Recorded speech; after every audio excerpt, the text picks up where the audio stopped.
পুরো বিষয়টি আপনি জানেন যে মোটামুটি মানে গোপালগঞ্জ আওয়ামী লীগের আজকে যে পত্রিকা রিপোর্ট এসছে, গোপালগঞ্জ আওয়ামী লীগের গ্রাম পর্যায় থেকে নেতাকর্মীদের নিয়ে আসা হয়েছে, সেখানে একটা প্রস্তুতি নিয়ে একটি সমাবেশকে কেন্দ্র করে সমাবেশ হতে দেওয়া হলো না, এবং সেখানে এত ধরনের সহিংসতা, এটাকে মূল্যায়ন করবেন কিভাবে? বাংলাদেশের কতগুলো জায়গা আপনি দেখেন, একটা উদাহরণ দেই, জিএম কাদেরের অফিস, জাতীয় পার্টির অফিস ঢাকাতে কিন্তু ভাঙা হয়েছে, কিন্তু রংপুরে একটা মোটরসাইকেল পড়ানোর পরে প্রতিবাদ হয়েছে। আপনি যদি নোয়াখালী বা বগুড়াতে যান তাহলে ওখানে কিন্তু বিএনপি হিসাব করে যেতে হবে। ঠিক গোপালগঞ্জে গেলে আওয়ামী লীগ যদিও নিষিদ্ধ, তারপরে এটা হিসাব করে যেতে হবে। এই গোপালগঞ্জে মানে ওখানে অন্য কোনো দল সমাবেশ করতে পারবে না? আমি বলছি ভিন্ন কথা। আমার কথা হচ্ছে যে ওই গোপালগঞ্জে বিএনপির মিছিলে একজনকে মেরে ফেলছে। এই গোপালগঞ্জে 5ই অগাস্টের পরিবর্তনের পরে আপনি দেখেন আর্মির কনভয়ে আক্রমণ হয়েছে। আর্মিতে তাদের কম পিটায় না, ওটা ঠান্ডা ছিল, ঠান্ডা হয়েছে। এরপরে গোপালগঞ্জে যখন গেলেন, ধরেন ছাত্রদের, এবং আমি উপর দিকে বলছি ছাত্ররা, এই যে এনসিপি যখন এটা বলছে যে গণঅভ্যুত্থান পদযাত্রা মানে জুলাই পদযাত্রা, এখানে এসে বলা হলো road to march to Gopalganj. আর তার আগের দিনে আপনি খেয়াল করে দেখেন, আগের দিনে মাস মিডিয়াতে অতি উৎসাহীরা বলল টুঙ্গিপাড়া ঘুরিয়ে দিতে হবে। দ্বিতীয়ত আপনার সাজিদ আলম আগের দিন একটা স্ট্যাটাস দিয়েছে, আমার কাছে লেখা আছে, যে স্ট্যাটাস দিল যে আমরা যদি জীবন নিয়ে বেঁচে মুজিববাদ ওখানে ইয়ে করে দিবে, ধ্বংস করে দিবে, এবং মুজিববাদ। এটা তো তাদের পুরনো বক্তব্য। আমি না, এগুলো বলছে না, পুরনো না, বলছে সেটা তাদের পুরনো। মুজিববাদের বিরুদ্ধে তারা যাবে, মুজিববাদের কবর রচনা যাবে, কবর রচনা, ওখানে কবর রচনা ওই দিনে ধরে তারা তো ওখানে যাচ্ছে।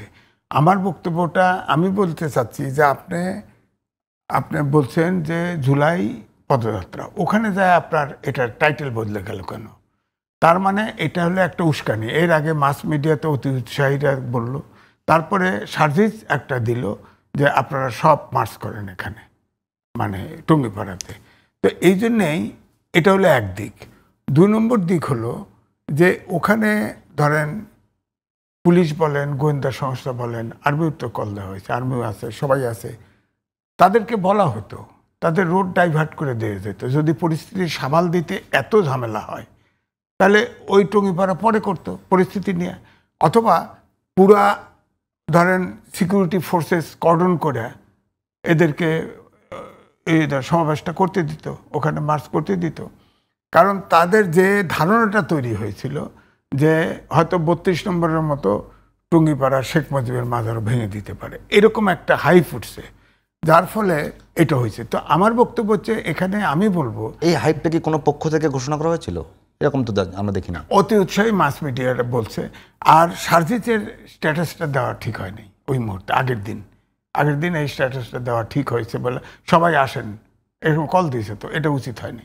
তো আমি এই জন্যই বলছি যে এটা একটা, আমি বলবো যে এটা অনেকটাই বলবো, যদি এনসিপির পক্ষ থেকে বলেন তারা প্রপারলি বিষয়টা মুভ করে নাই, এক। আর সরকারের পক্ষ থেকে বলবো, সরকারই তো বলবো, পুলিশকে তো আলাদা দায়ী করার অর্থ নেই, যে গোয়েন্দা সংস্থা এইটা ভালোভাবে চিন্তা করা উচিত ছিল। অথবা ধরে নিতে পারি যে এখানে একটা গোলমাল ঘটুক, হ্যাঁ, অথবা সরকারের পক্ষ থেকে, যেমন আজকে আপনার স্বরাষ্ট্র উপদেষ্টাও বলছে যে আমাদের গোয়েন্দা তথ্য ছিল, তবে এরকম ঘটনা ঘটবে এমনটি ছিল না, হ্যাঁ, তাহলে তারা নিরাপত্তা নিতে পারতো, ভাবটা এমন।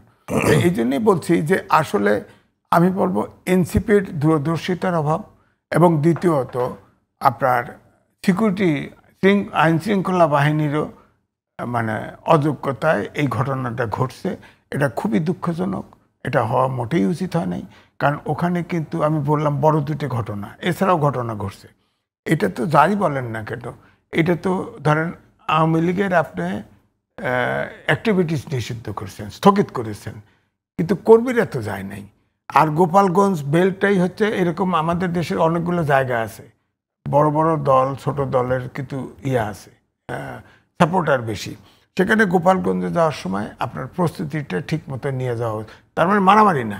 আমার কথা হচ্ছে যে এনসিপি সরকারকে ইনফর্ম করে সরকার ওখানে নিরাপত্তা দেওয়া উচিত ছিল, আইন শৃঙ্খলা বাহিনী। এখন তো ফ্যাসিস্টের দোষর আছে, এই দোষ দিলে তো হবে না।